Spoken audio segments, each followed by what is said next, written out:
देखना, जब तुम, अब देखो पहचान बता रहे हैं कि भगवान के सन्मुख हो, जब तुम प्रभु के सन्मुख होगे तो तुम देखना तुम्हारा उत्साह बढ़ेगा। कभी कभी सत्संग में कहते हैं कि अब उस आनंद की उमंगन को कैसे बताएं। ऐसा समझ लो जैसे किसी का ब्याह तय हो गया हो संसारी पुरुष का, और उसके मनोनुकूल पत्नी मिल गई हो, और वो कितना फूला फूला घूमे, या मां के इकलौते बेटे का ब्याह हो, फिर वो कैसे फूली फूली सबका स्वागत आनंद। अब ये कहां परमानंद में प्रभु से उदाहरण बैठेगा, पर वो तो अद्वितीय है, अचिंत्य है। पर ऐसे ही चंद्र शाखा न्याय जैसा कि डाल के एक हाथ ऊपर देखो चंद्रमा दिखाई दे रहा है, अद्भुत फूलन, अद्भुत उत्साह। जिस समय भगवत सन्मुख होगे ना, एक ऐसी उन्मत्तता, एक ऐसे आनंद की उमंगन, उसके लिए ललचाओ। जो तुम खोज रहे हो वो इधर नहीं है, वो इधर है। परमानंद, विज्ञानानंद, क्या क्या भगवान की उस आनंद को महापुरुषों ने सजा करके, बहुत सुख में, परमानंद में। निश्चित निश्चित हम कई बार कहा है कि अगर इस ऐसा कुछ होता तो हम कह जरूर देते, भले हमारी कमी होती कि हमारी कमी के कारण, पर हम कह देते, पर सच्ची कहते हैं। ओ उसी आनंद का ये जितना ये आनंद का जो क्षेत्र माना गया शरीर है, भोग है, इसकी तो दशा ही देख रहे हो। आनंद का स्वरूप प्रभु में। ज्यों ज्यों तुम्हारा प्रभु सन्मुख होकर कदम बढ़ेगा तो तुम्हारे अंदर अद्भुत आनंद, अद्भुत उत्साह, अद्भुत उत्कंठा और एक दिव्य शक्ति। ये भी बात, एक दिव्य शक्ति तुम्हारे अंदर, दैवी संपदा बढ़ने लगेगी, एक अलौकिक शांति रहेगी, दुख सुख में एक समानता का भाव आ जाएगा। कोई भी भोग तुम्हें प्रिय नहीं लगेगा, नहीं खान पान ते भावे है, नहीं कोमल वसन सुहावे है, सब विषय लगे ते खारा है, हरि आशिक का मग न्यारा है। संत जन देखते ही ऐसे लगेंगे जैसे स्नेह संबंधी जन मिलते हैं। अच्छा अच्छा, ऐसे संतों को देखते ही मन नाच पड़ेगा, आज तो हो भाग्य भगवत सन्मुख का, आज तो हो भाग्य, हमें साधु समागम मिला, हमें संत जन मिले। तुम्हारी विलक्षणी एक स्थिति होगी, कोई भी द्वंद्व तुम्हें स्पर्श नहीं कर पाएगा। निराशा, चिंता, भय, विषाद, कामना, वासना, ये सब क्षीण होने लगेंगी। केवल भगवत सन्मुखता। जब तक तुम भगवान की तरफ पीठ किए हो और संसार भोगों की तरफ मुख किए हो, तो तुम कुछ भी कर लो, तुम्हें सुख शांति मिलने वाली नहीं। जितना जितना तुम भोग संग्रह, धन वैभव एकत्रित करोगे, उतना ही अशांत और चिंतित और शोकित होते जाओगे। ये महापुरुषों की बात है, देख लो अपने हृदयों को। जितना तुम भोगों की तरफ बढ़ोगे, परिणाम में ये दोष तुम्हारे अंदर आएंगे। जैसे भगवत सन्मुखता, तो कैसे जाने भगवत सन्मुख है? तो बोले ज्यों ही तुम भगवत सन्मुख होगे तो तुम्हारा एक एक क्षण नवीन उत्साह, नवीन उत्कंठा, दिव्य शक्ति और दैवी संपदा, शांति, समता, वैराग्य, प्रेम और संतों को देखकर अपार सुख, ऐसा ये भगवत सन्मुखता का लक्षण। अब यहां बता रहे, चाहे जितना तुम धन वैभव भोग एकत्रित कर लो, भगवत विमुख हो, तुम्हें कभी सुख शांति नहीं मिल सकती। भगवत विमुख का लक्षण क्या है? भय, विषाद, चिंता, राग, द्वेष, वैर, अशांति, द्रोह, दंभ, पाखंड, परिग्रह, हिंसा, कामना, वासना, ममता, दुर्गुण, दुर्विचार, भयानक दुख, ये भगवत विमुख के लक्षण हैं। जो भगवत सन्मुख होता है, एक भी उनके हृदय में नहीं होते। ये जांचो जांचो, अंदर जांचो। भगवत विमुक्ता का लक्षण, मूल लक्षण भोगों में सुख है, इसी में सारे दोष बैठे हुए हैं। और जहां भगवत सन्मुख हुए, तहां तुम्हारा प्रतिपल नवीन उत्साह, नवीन उत्कंठा, दिव्य शक्ति, दैवी संपदा, शांति, समता, वैराग्य, प्रेम, समस्त द्वंद्वों से छूट करके एक अद्भुत आनंद और संत समागम जीवन बन जाएगा। देखो राधा बाबा पूर्ण महापुरुष हैं, कोई उनको जानना थोड़ी साधन साध्य के विषय में, पर आपको ध्यान होगा जब ऋषिकेश में उनके गांठों में बहुत दर्द वात रोग के कारण, तो वो अपने निजी जन से कह रहे थे भाई मुझे सत्संग में पहुंचा दो। वो सेवा करते करते शायद श्रमित हो गए होंगे या जो भी, तो उन्होंने बाबा की इस बात का सपोर्ट नहीं किया। बहुत बार कहने पर तो बाबा कहा कि आप जानते हो कि हम जा ही नहीं पाएंगे। उन्होंने कहा आप जा ही नहीं पाओगे क्योंकि आपकी गांठ, बोले ऐसा नहीं। फिर जो बाबा ने अंदर बात की, वो जो लिखा था कि भगवान श्री कृष्ण से प्रार्थना की कि प्रीतम मुझे इतनी सामर्थ्य केवल दे दो कि जहां से सत्संग सुनाई देता वहां तक मैं पहुंच जाऊं, और एक बांस डंडा उठाया और बाबा घसीटते हुए वहां गए। इस बात का बहुत प्रभाव पड़ा हृदय में कि इनको कोई साधन साध्य विषय अब जानकारी की आवश्यकता नहीं, पूर्ण महापुरुष हैं, संपूर्ण हैं, उनमें कोई भी, लेकिन ऐसे महापुरुष होते हुए सत्संग की इतनी प्रियता, वो देखो लिखा है साधु सम, एकदम आनंदित हो गए कि आज तो मुझे साधु समागम मिला। ये भगवत सन्मुख का लक्षण, विमुख का नहीं, भगवत सन्मुख का लक्षण। तो हम अपने को जबरदस्ती मुख मोड़ना होगा। अगर हम इसी जन्म में परम कल्याण चाहते हैं, इसी जन्म में सुख चाहते हैं, मुख मोड़ना हो। जबरदस्ती शब्द लिखा है, जबरदस्ती मोड़ना, हटो हटो।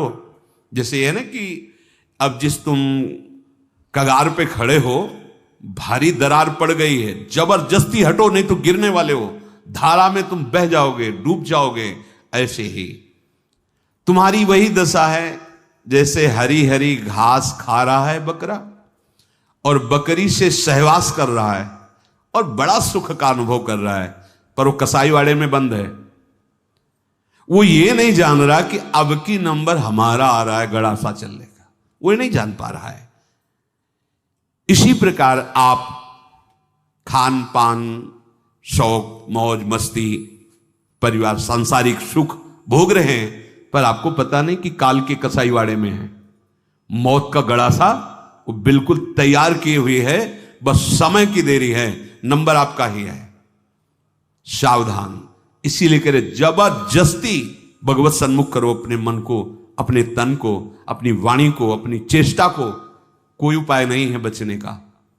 आपको दिखाई दे रहा क्या है, तो भयभीत कर रहे हैं, आप देख ही नहीं पा रहे हो, भय तो तांडव मचा रहा है। देख लो, ऐसे जरा सी भूमि हुई, हजारों लोग मकान के नीचे दब के मर गए। ऐसे जल में उफान आई, एक लहर आई, प्रांत का प्रांत नष्ट कर दिया। क्या क्या लीलाएं हो रही प्रकृति की, माया की।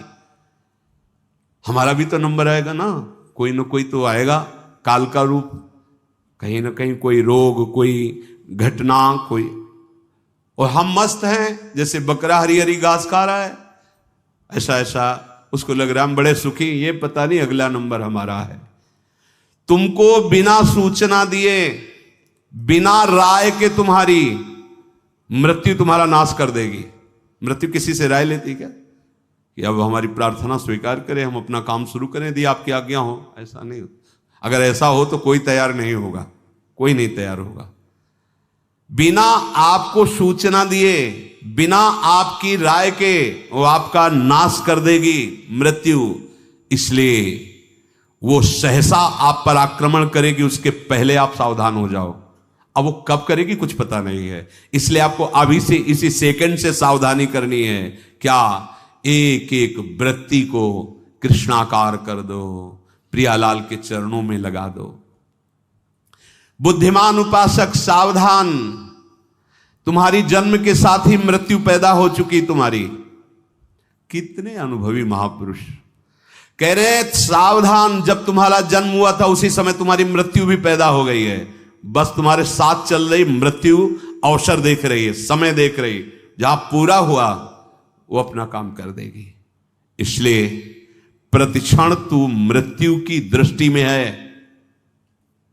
शिकार बिल्कुल लक्ष्य पे है।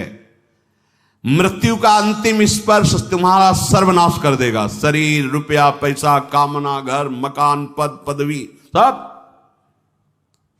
अतः तुम कुछ ऐसा करो जिससे मृत्यु शरीर पर प्रभाव पड़े, आप पर नहीं। आप कर्ता भोक्ता भाव में, इसलिए आप पर प्रभाव पड़ता है। वो क्या है? इस चक्र से सदा छूट जाने के लिए एकमात्र सब ग्रंथ, सब संतों, सब पंथ का निर्णय है सतत भगवत भजन, सतत भगवत चिंतन, प्रभु के आश्रित होकर प्रभु का भजन। एक छोटी सी वस्तु जब भाव में भरकर आप प्रभु को समर्पित करते हैं तो प्रभु उसे बहुत बड़ी मान लेते हैं। हमारे प्रभु का स्वभाव ऐसा है। पत्रम पुष्पम फलम तोयम ये में भक्ता प्रति। देखो नाशवान वस्तु है ना। अगर एक चुल्लू जल भगवद अर्पण कर दिया, भगवान उतने में प्रसन्न हो रहे हैं। एक तुलसी दल ले लिया, ऐसे एक फूल ले लिया, कोई फल ले लिया, और भगवान भाव में भरकर कहते हैं अश्नामी, मैं उसे खा लेता हूं। जैसे फूल सूंघने की वस्तु है, पर भगवान कहे मैं पा लेता हूं, पत्ता पा लेता हूं, जल पा लेता हूं, फल पा लेता हूं। पत्रम पुष्पम फलम तोयम ये में भक्त्या, भक्ति भाव से जो भक्त अर्पित कर देता है, भगवान कहते हैं मैं उसे पा लेता हूं, वो शाश्वत हो गई।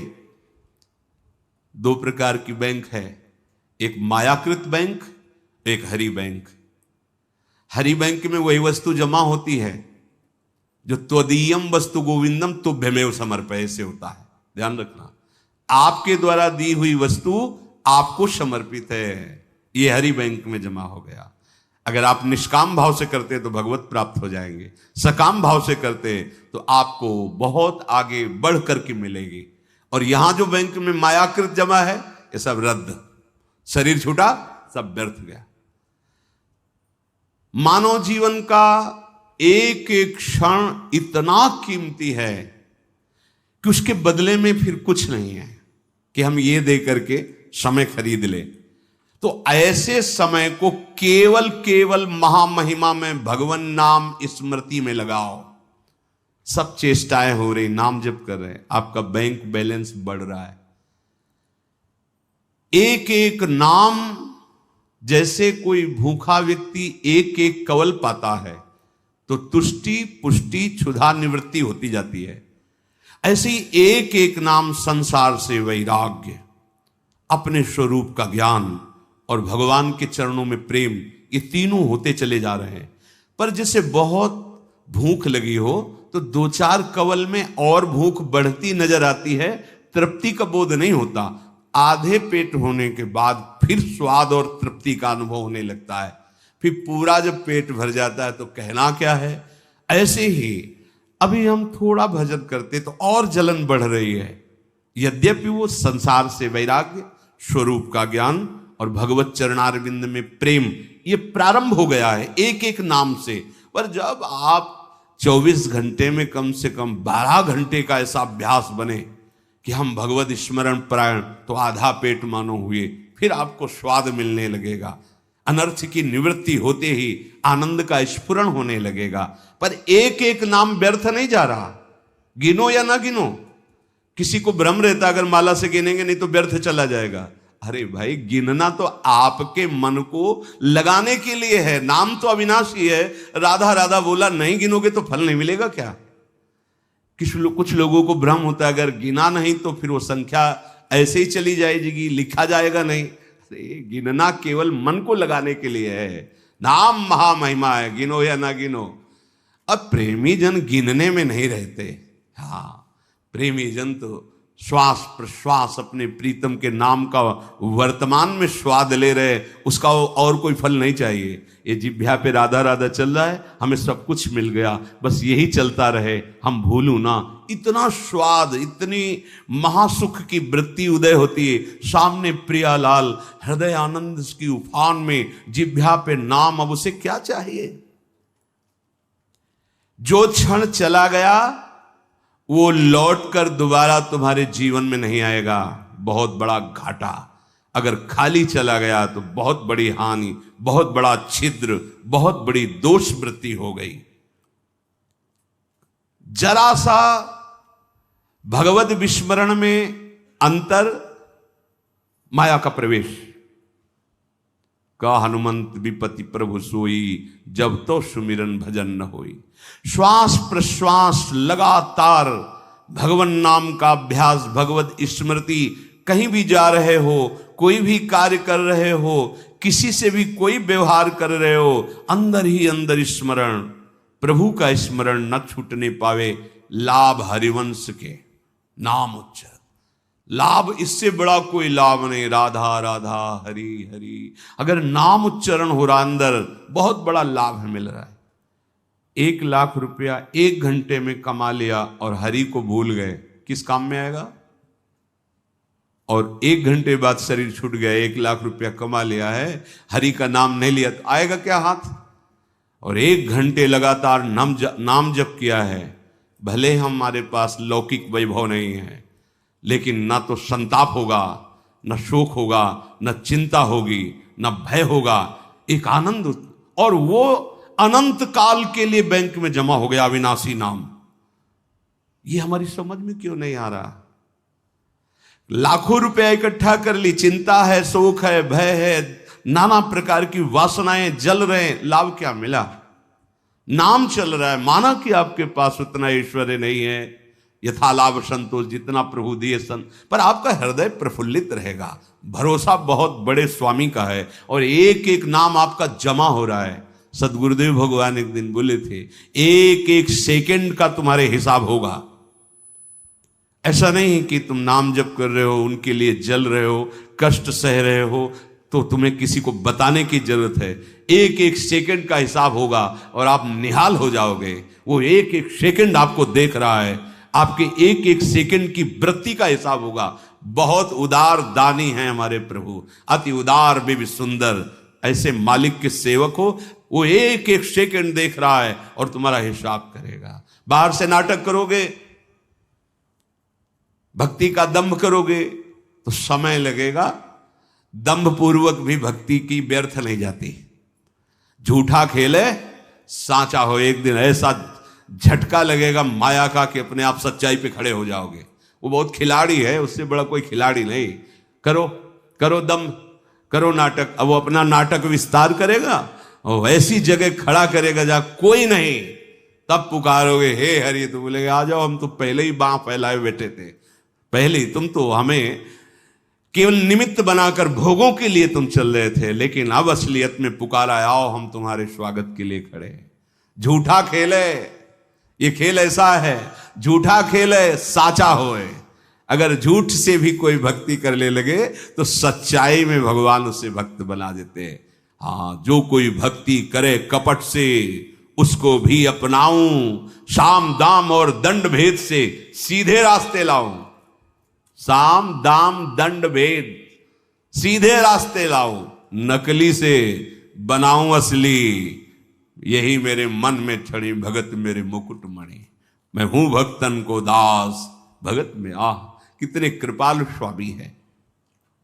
एक राजा का सरोवर था बहुत बड़ा, तो उसमें वो अपने मन आह्लाद के लिए रंग बिरंगी मछलियां पाले हुए थे। कभी कभी कोई मछुआरा, तो उन्होंने आदेश कर दिया इस सरोवर से जो मछली पकड़ेगा उसे मृत्यु दंड दिया जाएगा। अब तो कोई जाता नहीं, बहुत मछलियां रंग बिरंगी को। एक मछुआरा परिवार बड़ा भूखा था और कई दिनों से भी मुझसे मिला नहीं था शिकार। तो उसने देखा यहां कोई रखवाले तो रहते नहीं है, मृत्यु दंड का आदेश है, हम जल्दी से लिया भाग जाएंगे। और ढेर सारी मछलियां बड़ी बड़ी। वो गया, जाल फैलाया, मछली समेट ही रहा था कि राजसवारी दूर से घोड़ों की टाप धूल। देखा, अरे ये तो अब क्या करें, भागते हैं तो दिखाई देंगे, बंदी बना लिए जाएंगे क्योंकि वो घोड़े में है।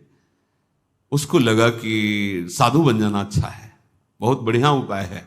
फौरन कपड़ा सा उतारे और रजली पूरे शरीर में पोतली, और वो तो साधु का बैठ गए, जाल उसी जल में छोड़ दिया, ऐसे छुपा दिया, शांत से बैठ गए।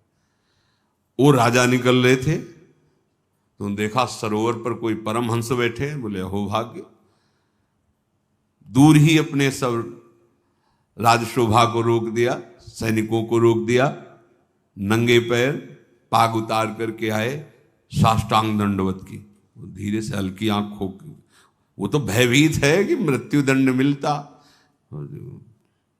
रत्न आदि सामने रखकर, पर वो आंख खोला नहीं तो उसने समझा महाराज ध्यान में, विक्षेप नहीं पहुंचाना चाहिए, चुपचाप चला गया। जब घोड़ों की टाप दूर ऐसे जाते हुए वो चले गए तो आंख खुला तो देखा रत्नादि हीरे आदि। तो उसने विचार किया कर्म तो मैं वो कर रहा था कि मुझे मृत्युदंड मिलता, लेकिन साधु वेश का सहारा लिया तो मुझ नीच अपराधी को राजा प्रणाम किया और ये रत्न रख के गया। ये जब मैं नकली भाव रखा तो ऐसा हुआ, यदि मैं असली में साधु बन जाऊं तो क्या होगा। अब मैं ना अपने घर जाऊंगा, ना आज के बाद कभी मछली मारूंगा, अब मैं सच्चा साधु बनूंगा। बना दिया। जो कोई भक्ति करे कपट से उसको भी अपनाओ, पर काहे को समय बर्बाद करोगे। आपको भगवान ने सत्संग दिया है तो आप सच्चे मार्ग के पथिक बनो। श्वास प्रश्वास तुम्हारी खाली न जाने पावे। जब तक तुम्हारा मुख भोगों की ओर है, मुख का तात्पर्य अंदर से है, अंतर ही अंतर, तुम सब साधन कर रहे हो लेकिन तुम्हारी विश्राम स्थिति मन मानता है भोग में। क्या खाने को मिलेगा, हाँ हर्षित हो गए। क्या भोगने को मिलेगा, हर्षित हो गए।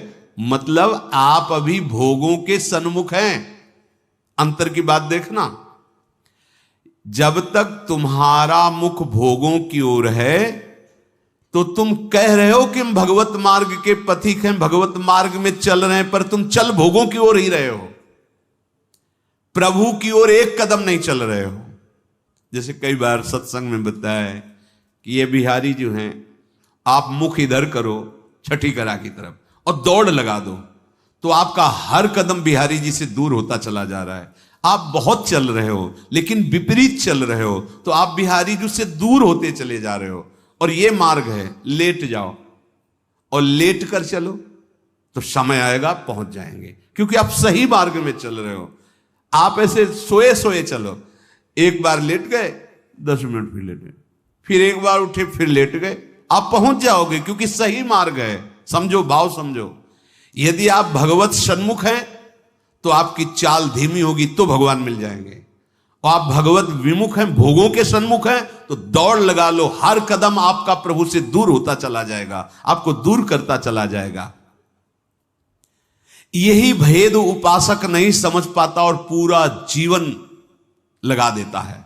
बहुत ध्यान देने का विषय कि आप समझते हैं परमार्थ के पथिक अपने को और चाल है भोगों की तरफ, तो हर कदम आपको प्रभु से दूर करता गया और आप कर रहे 50 वर्ष से मैं चल रहा हूं लेकिन मंजिल नहीं मिली, क्योंकि मंजिल की तरफ आपका मुख ही नहीं था।